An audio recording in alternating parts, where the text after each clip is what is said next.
আজকের এই বিশেষ আলোচনায় আমরা ডুব দেব আমেরিকান সাহিত্যের অন্যতম শ্রেষ্ঠ ছোট গল্পকার ও হেনরির অমর সৃষ্টি দ্য গিফট অব দ্য ম্যাজায়ের গভীরে।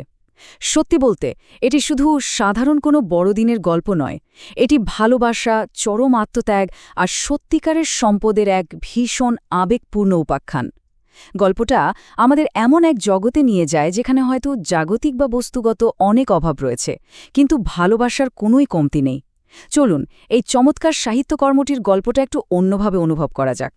গল্পের প্রথম অংশ বড়দিনের উপহার ও চরম দারিদ্র্য। জেমস ডিলিংহ্যাম ইয়াং পরিবারের ধূসর আর বিষণ্ণ বাস্তবতার চিত্রটা একটু কল্পনা করুন। তারা সপ্তাহে $8 ভাড়ার একটা ছোট্ট সাজানো ফ্ল্যাটে থাকে। একসময় জিমের আয় ছিল সপ্তাহে $30, যা এখন কমে মোটে $20 এসে দাঁড়িয়েছে। এই অভাবের সংসারে বিলাসিতা তো দূরের কথা, সাধারণ প্রয়োজন মেটানোই দায়। ফ্ল্যাটের নিচে একটা লেটারবক্স আছে বটে, তবে সেখানে কোনো চিঠি আসে না, আর কলিং বেলটা যে কবে বেজেছিল তা কেউ মনেও করতে পারে না।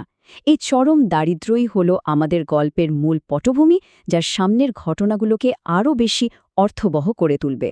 মাত্র $1.87। হ্যাঁ, ঠিকই শুনেছেন। এই সামান্য কটা পয়সা জমাতে ডেলাকে মাসের পর মাস ধরে মুদি দোকানি, সবজিওয়ালা আর কসাইয়ের সাথে রীতিমতো দরাদরি করতে হয়েছে। এই দরাদরি করতে গিয়ে লজ্জায় বেচারিয়ে গাল লাল হয়ে যেত, কিন্তু জিমের প্রতি তার যে গভীর ভালোবাসা, সেটাই তাকে এই কৃপণতার অপবাদ সহ্য করার শক্তি জুগিয়েছে।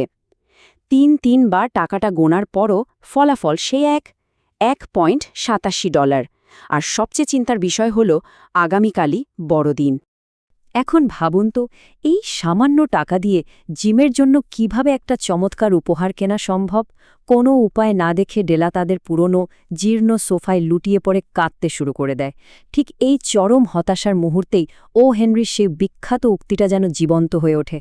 জীবন হলো কান্না, দীর্ঘশ্বাস আর হাসির সংমিশ্রণ, যেখানে দীর্ঘশ্বাসের ভাগই বেশি। সবচেয়ে প্রিয় মানুষটার জন্য কিছুই করতে না পারার যে একটা গভীর শূন্যতা আর অসহায়ত্ব, তা এই একটা লাইনে কি দারুণভাবেই না ফুটে উঠেছে। এবার আসি আমাদের দ্বিতীয় ভাগে, ডেলার অমূল্য রতন বিক্রি। আচ্ছা, চরম দারিদ্র্য আর অভাবের মধ্যেও জেমস ডিলিংহ্যাম ইয়াং পরিবারে এমন দুটো জিনিস ছিল যা নিয়ে তারা দুজনই ভীষণ গর্ব করত। অভাব তাদের চারপাশের সবকিছু কেড়ে নিল, এই দুটো সম্পদ তাদের কাছে ছিল একেবারে অমূল্য রত্নের মতো। জিনিস দুটো কি ছিল জানেন? জিমের ছিল একটা পকেট ঘড়ি, যা তার বাবা আর দাদার আমলের।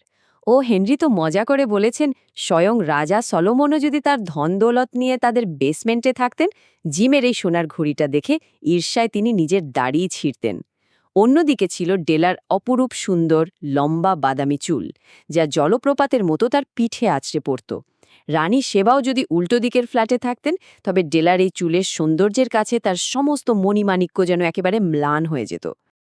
কিন্তু জিমের জন্য একটা উপহার তো কিনতেই হবে, তাই না? এই ব্যাকুলতা ডেলাকে এক অভাবনীয় সিদ্ধান্ত নিতে বাধ্য করে। জানালার পাশে দাঁড়িয়ে কাঁদতে কাঁদতে ডেলা হঠাৎ ঘুরে দাঁড়ায়। তার চোখে তখন এক অদ্ভুত দীপ্তি। সে দ্রুত তার সেই অপরূপ চুলগুলো খুলে দেয়। মেঝেতে 1-2 ফোঁটা চোখের জল ফেলে সে পুরনো বাদামি জ্যাকেট আর টুপি পরে সোজা ছুটে যায় ম্যাডাম সুফ্রনির চুলের দোকানে। কোনো রকম দ্বিধা না করে নিজের সবচেয়ে বড় অহংকার, সেই রেশমি চুল, সে বিক্রি করে দেয় মাত্র $20 বিনিময়ে। গল্পের তৃতীয় অংশ, জিমের জন্য নিখুঁত উপহার। জানেন, চুল বিক্রির পর ডেলার মন থেকে সব বিষণ্ণতা কিন্তু একদম উধাও হয়ে যায়। তার কাছে এখন $21.87 আছে।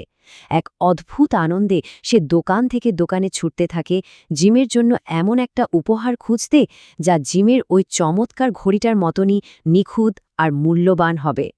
সারা শহর তন্নতন্ন করে খোঁজার পর অবশেষে উপহারটা পাওয়া গেল। একটা দারুণ রুচিশীল ছিমছাম প্ল্যাটিনামের ঘড়ির চেন। এটা একদম জিমের মতোই, শান্ত অথচ মূল্যবান। দাম পড়ল $21। জিমের সেই রাজকীয় ঘড়িটা একটা পুরনো চামড়ার ফিতা লাগানো ছিল, যার কারণে জিম মাঝে মাঝে ঘড়িটা বের করতে বেশ লজ্জা পেত।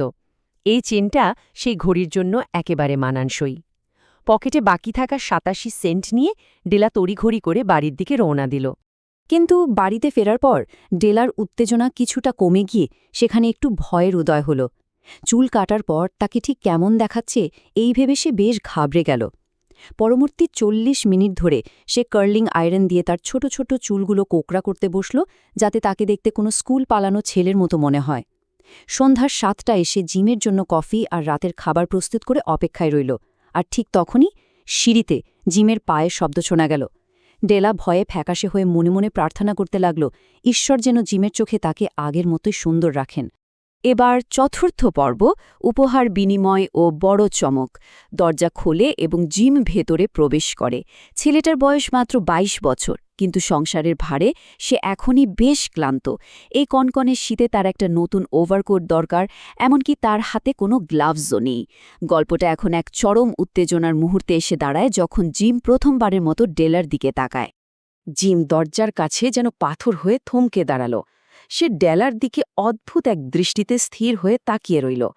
তার চোখে কোনো রাগ ছিল না, বিস্ময় বা আতঙ্কও ছিল না, বরং এমন একটা দৃষ্টি ছিল যা ডেলার ঠিক বুঝে উঠতে পারছিল না। জিমের এই চাহনি ডেলাকে রীতিমতো ভয় পাইয়ে দেয়। সে দৌড়ে জিমের কাছে গিয়ে আকুল হয়ে বোঝানোর চেষ্টা করে যে জিমকে বড়দিনের উপহার দেওয়ার জন্যই সে তার সাধের চুল কেটে বিক্রি করতে বাধ্য হয়েছে, আর তার চুল আবার খুব দ্রুত বড় হয়ে যাবে। জিম যেন হঠাৎ তার ঘোর থেকে বাস্তবে ফিরে আসে আর ডেলাকে শক্ত করে জড়িয়ে ধরে। সে গভীর আবেগ নিয়ে বলে ওঠে, আমি মনে করি না চুল কাটা বা শ্যাম্পু করার কারণে আমার মেয়েটিকে আমার এতটুকুও কম ভালো লাগবে। বাহ্যিক সৌন্দর্য বা চুলের দৈর্ঘ্যর ওপর যে তাদের ভালোবাসা মোটেও নির্ভরশীল নয়, এই ছোট্ট কথাটাই তারই সবচেয়ে সুন্দর প্রমাণ। এরপর জিম তার ওভারকোটের পকেট থেকে একটা প্যাকেট বের করে টেবিলের ওপর ছুঁড়ে দেয়। আর ঠিক তখনই উন্মোচিত হয় ভাগ্যের এক নির্মম অথচ অদ্ভুত সুন্দর পরিহাস। ডেলা প্যাকেটটা খুলে আনন্দে চিৎকার করে ওঠে, কিন্তু পরক্ষণেই কান্নায় ভেঙে পড়ে। কারণ জানেন, প্যাকেটে ছিল সেই কচ্ছপের খোলসের তৈরি রত্নখচিত চমৎকার চিরুনির সেট, যা সে দীর্ঘদিন ধরে ব্রডওয়ের একটা দোকানের জানালায় দেখে মনে মনে ভীষণ আকাঙ্ক্ষা করত। কিন্তু হায়, সেই চিরুনি পরার মতো চুলি তো আর তার নেই। এরপর ডেলা যখন তার হাতের মুঠো থেকে জিমের জন্য কেনা সে প্ল্যাটিনামের চেনটা বের করে দেয়, তখন জিম হাসি মুখে সোফায় শুয়ে পড়ে। সে জানায় ডেলার ওই চিরুনিগুলো কেনার জন্যই সে তার সেই মহামূল্যবান সোনার ঘড়িটি বিক্রি করে দিয়েছে। ভাবা যায়? একেবারে শেষ পর্বে চলে এসেছি আমরা। সত্যিকারের জ্ঞানী বা ম্যাজাই কারা? কি এক অসাধারণ আর হৃদয় বিদারক মুহূর্ত, তাই না? এই চরম আত্মত্যাগের ঘটনাটা শোনার পর স্বাভাবিকভাবেই একটা প্রশ্ন জাগতে পারে মনে, এই দুজন কি তবে বোকামি করল? একটু ইতিহাসের দিকে তাকালে ম্যাজাইদের কথা জানা যায়। এরা ছিলেন সেই সব বিস্ময়কর জ্ঞানী ব্যক্তি যারা গোয়াল ঘরে জন্ম নেওয়া শিশু যিশুর জন্য উপহার এনেছিলেন। তারাই মূলত এই বড়দিনের উপহার দেওয়ার প্রথা চালু করেন। যেহেতু তারা অসম্ভব জ্ঞানী ছিলেন, তাই নিঃসন্দেহে বলা যায় তাদের উপহারগুলোও ছিল অত্যন্ত বুদ্ধিদীপ্ত এবং ব্যবহারযোগ্য। কিন্তু ও হেনরি গল্পের একেবারে শেষে দারুণ একটা দাবি করেছেন। তিনি জিম এবং ডেলাকে ফ্ল্যাটে বসবাসকারী দুটো বোকা ছেলেমেয়ে বলে আখ্যায়িত করেছেন, যারা একে অপরের জন্য অবুঝের মতো নিজেদের সবচেয়ে বড় সম্পদগুলো বিসর্জন দিয়েছে। কিন্তু লেখক শেষ পর্যন্ত এই উপসংহারেই পৌঁছান যে যারা উপহার দেয় এবং গ্রহণ করে তাদের সবার মধ্যে জিম আর ডেলাই হল সবচেয়ে বেশি জ্ঞানী। তাদের এই চরম আত্মত্যাগই প্রমাণ করে পার্থিব বস্তুর চেয়ে ভালোবাসার মূল্য অনেক অনেক গুণ বেশি। আর ঠিক এই কারণেই এরাই হল আমাদের আধুনিক যুগের সত্যিকারের ম্যাজাই। এই অসাধারণ গল্পটির বিশ্লেষণ শেষ করার আগে একটা বিষয়ে আমাদের সবারই গভীরভাবে ভাবা প্রয়োজন। আজকের এই বস্তুতান্ত্রিক পৃথিবীতে যেখানে সবকিছুর মূল্য টাকায় মাপা হয়, সেখানে সম্পদ এবং আত্মত্যাগের সত্যিকারের মাপকাঠি আসলে কি? জিমের সেই রাজকীয় ঘড়ি বা ডেলার ওই অপরূপ চুল কি তাদের অকৃত্রিম ভালোবাসার চেয়ে বেশি মূল্যবান ছিল? হয়তো এই গল্পের ভেতরেই লুকিয়ে আছে জীবনের সবচেয়ে বড় শিক্ষা। আর এই একটা প্রশ্নই ও হেনরির গল্পটিকে আজও এত বেশি প্রাসঙ্গিক করে রেখেছে। দৃষ্টিভঙ্গি বদলালেই বোঝা যায় সত্যিকারের সম্পদ ব্যাংক ব্যালেন্সে নয়, বরং অপরের জন্য এমন নিঃস্বার্থ আত্মত্যাগের মাঝেই নিহিত থাকে।